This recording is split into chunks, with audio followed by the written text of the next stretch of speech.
Shalom and welcome to Beit Yisrael International's Voice of Torah podcast, where the eternal wisdom of the Torah meets the heartbeat of today's world. I am Gadi Ephraim, and today we enter the deeply transformative teachings of Parashat Emor in this year 5785. Emor is a calling to live a life of conscious kedusha, holiness in every aspect of our existence, in how we mourn, how we speak, how we worship, how we sanctify time, and how we relate to others. From the sacred service of the Kohanim to the spiritual light of the Menorah, from the structured joy of the festivals to the power of truthful and reverent speech, this parsha reveals that holiness is not an occasional experience, but a daily discipline, a mirror of divine presence in every act. It is about creating a dwelling place for the Shekinah through our choices, our words, and our behavior. The sages teach us that Kiddush Hashem, sanctifying God's name, is the ultimate purpose of our lives, and every soul of Israel carries the potential to elevate the awareness of the divine in this world. As the Zohar illustrates, Israel's spiritual journey is like that of a bride preparing herself for her beloved, a process of refinement, discipline, and deep yearning. This preparation is reflected in the counting of the Omer, the spiritual path that links the exodus from Egypt to the revelation at Sinai.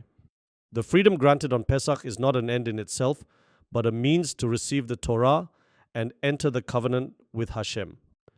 Teaching Torah without proper spiritual preparation is, as our sages say, like giving the ketubah before the engagement. It is out of order, lacking foundation. The Torah is a sacred trust, sealed among true disciples, revealed only in its proper time through sanctity. We count up to 49, refining ourselves through the 7 weeks of the Omer, each week representing another sephira, another layer of the soul. But the 50th day, the day of Shavuot, is not counted because it is not acquired by effort alone. It is a divine gift, the 50th gate of understanding, Shar Hanun, representing the realm beyond, Binah, the portal to the Olam Haba, the world to come. Let us use these days not just to count, but to become, to sanctify Hashem in every breath and proclaim to the world through our lives, there is a name above all names, and it is holy. Thank you for joining me on this journey. Until next time, may your words be vessels of light, and may your lives reflect the beauty of holiness. Welcome to the Deep Dive. Today we're taking a really fascinating look into Parashat Emor, and specifically at an idea that Beit Yisrael International and the Gadi Ephraim notes both highlight: Kiddush Hashem. Right, sanctification of God's name. Exactly. And what really jumps out from these sources is that it's not, just for dramatic moments or times of crisis. They present it as something fundamental, something that's always kind of active in our lives. It shapes our purpose, really. Yeah, it's not just about the history book moments, is it? It's woven into, the daily stuff. Absolutely. So our mission for this deep dive is to get a handle on how our normal actions, even things that seem pretty small, can actually affect how the divine is seen. We'll be using insights straight from Beit Yisrael International and Gadi Ephraim. Sounds good. Okay, let's jump in. What's the real essence of Kiddush Hashem, according to these perspectives? Well, Gadi Ephraim has this really powerful framing. He calls Kiddush Hashem the actual soul of the Torah's purpose. Yeah, it's about the dignity of the divine becoming visible, through how the Jewish people live and act. It's like embodying those higher values day to day. The soul of the Torah's purpose that really sticks with you. And the text gives that interesting example from the Talmud about the scholar in the marketplace. Ah, yes. That's a great illustration. Can you unpack that a bit? How does, shopping connect to this big idea? Well, what's striking is how this, seemingly mundane situation, a respected scholar buying something, makes such a deep point. Rav's comment about the scholar being slow to pay for meat. Right. It shows that even everyday dealings aren't separate. If someone's seen as representing Torah acts, well, poorly or unethically, it doesn't just reflect on them. It splashes back. Exactly. It can cast a shadow, make people question the Torah itself, and, by extension, their view of God. It makes you think, doesn't it, about the responsibility we carry. Totally. So it's definitely not just about avoiding, major transgressions. Gad Ephraim is clear that Chilul Hashem, the opposite, the desecration, is broader than just, say, blasphemy. Precisely. For Gad Ephraim, Chilul Hashem is any action, any behavior, really, that twists or lessens how God's presence is perceived in the world. So are our actions building up that image or tearing it down? That's the question it poses, yeah. Are we mindful of the signals we're sending out, with how we conduct ourselves? Which connects right into individual responsibility. Beit Yisrael International mentions every Jewish person having this spark of divine representation. That feels like a heavy concept. It is. It suggests we're all, in a way, ambassadors. And Beit Yisrael International connects this to the idea that basically every single individual can be a living example of Torah values. And Rambam, as quoted, really drives this home, saying anything that causes scorn for Torah or its people is a desecration. It's like we're all carrying the banner, so to speak. In a sense, yes. And it's not just about not doing bad things, right? Yeah. The text stresses the positive side, too. How our good actions actually create Kiddush Hashem. Yes, absolutely. It's not just passive avoidance. Every act of kindness, every time we choose integrity, especially when it's hard, that's framed as an active chance to bring light. Making the values real. Exactly. Living in a way that makes others maybe admire the principles of Torah, see the beauty in it. Think about it. One honest act could shift someone's whole perspective. Now, the parsha itself, Emor, deals directly with misusing the name, the Shem HaMiyuchad, the unutterable name. The blasphemer is condemned. Why is that specific act so central here? Well, the focus there is intense. Profaning that name, it's seen as the ultimate violation, desecrating something fundamentally holy, something beyond our grasp. Okay. And Rashi's comment on that earlier verse about when people started calling on the name of Hashem, he interprets that as the beginning of misusing the holy for idolatry, using the sacred for profane ends. Like you're just turning point. A fundamental shift, yeah.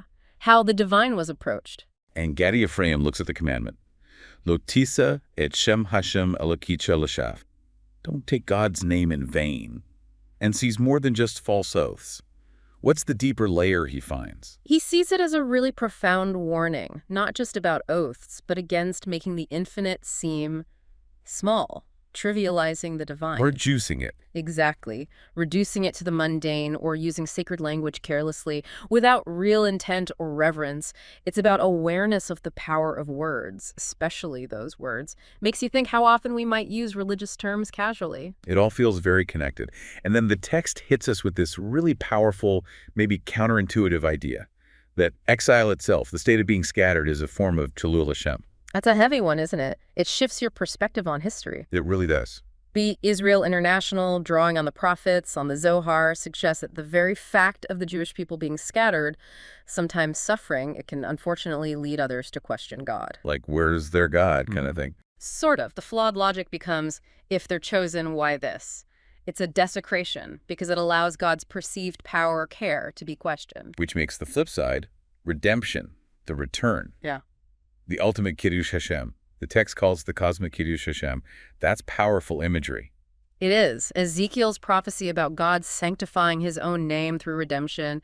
It's about restoring that divine honor, that light in the eyes of everyone, a clear showing of power and love. And it's not just something God does to us, right?